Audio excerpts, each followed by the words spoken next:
Today, we're diving into one of the most incredible texts in all of Buddhist literature, the Avatamsaka Sutra. Seriously, it paints this picture of reality that's just filled with infinite paths to wisdom, and we're going to try and figure out what that really means. So, let's get started. Right out of the gate, the sutra hits us with this line, and it just sets this unbelievable scale. It says the Buddha's body fills the Dharma realm, which you can think of as the fundamental reality of everything, without end. So right away, you know we're not talking about a single person in a single place. We're talking about a universal truth, a presence that's woven into the very fabric of existence itself. This cosmic vision is the bedrock for everything else that's about to unfold. Okay, now picture this, an entire universe of beings, all gathering together.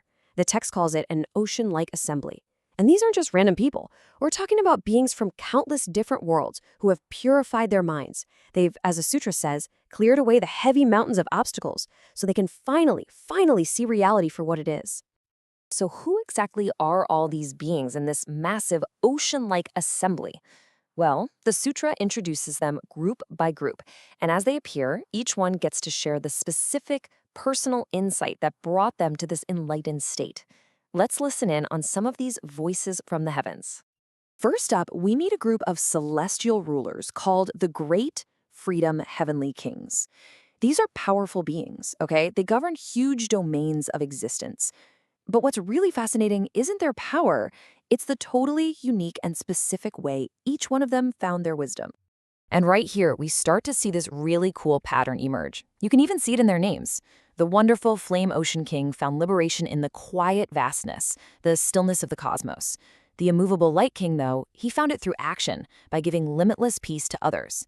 And the Pure-Eyed King? His path was understanding the eternal nature of reality, this deep knowing that all things are without birth or death. You see, each one holds a totally different key, but it opens the very same lock. And get this whole idea of unique paths, it's not just for the kings. The sutra introduces group after group after group just to show us that this principle applies to everyone everywhere. Let's take another quick example. The celestial beings, or devas, who live in the palaces of the sun and the moon. And here we go again. We see these distinct but beautifully complementary paths. The sun deva's aha moment came from actively shining wisdom out into the world. The moon deva's breakthrough? It came from reflecting that same light, using it to gently guide others. It's the same source of illumination, just expressed in different, equally powerful ways. Now here's where it gets really interesting. As each of these thousands and thousands of beings speaks, from kings to devas to everyone in between, they all use the exact same phrase to describe their personal breakthrough. Every single one of them says they have entered a specific gate of liberation.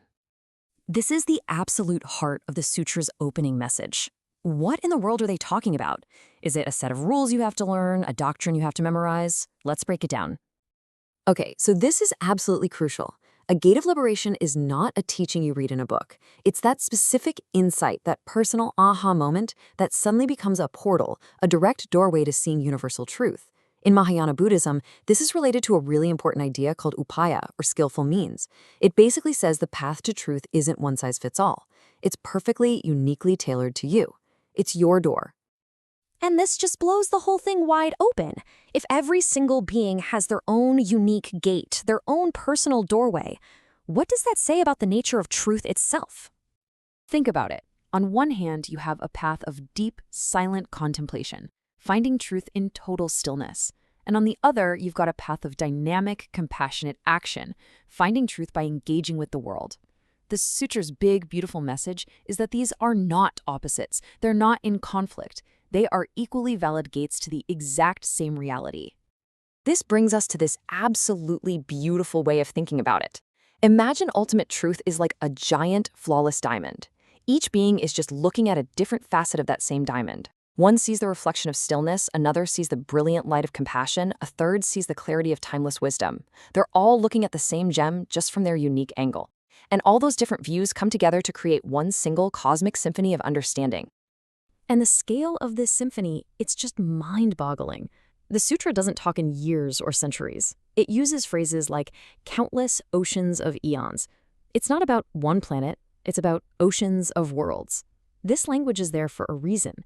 It's meant to completely shatter our normal sense of scale, to make us realize we're not talking about a handful of paths, but an infinite diversity of experiences across unimaginable stretches of time and space. So, okay, a cosmic symphony, oceans of eons, infinite gems. What does any of this ancient cosmic vision mean for us, right here, right now? Let's bring this universe of wisdom back down to earth. The takeaway here is, well, profound. First, and this is huge, it suggests wisdom isn't monolithic. There is no single right way to see the world. And that completely reframes our own lives, doesn't it? It means your unique perspective, the one shaped by all of your personal experiences, it isn't some obstacle you have to overcome. Actually, it's your most powerful tool. It's your potential doorway. And if that's true for you, and it's true for me, and for everyone, then maybe the universe isn't a conflict of competing truths after all. Maybe it's a beautiful harmony of diverse experiences, with each one adding to the whole. And so, the Sutra leaves us with this powerful question. It turns that vast cosmic lens right back around, points it at each one of us and asks, if every perspective can be a portal to wisdom, then what's the view from where you stand?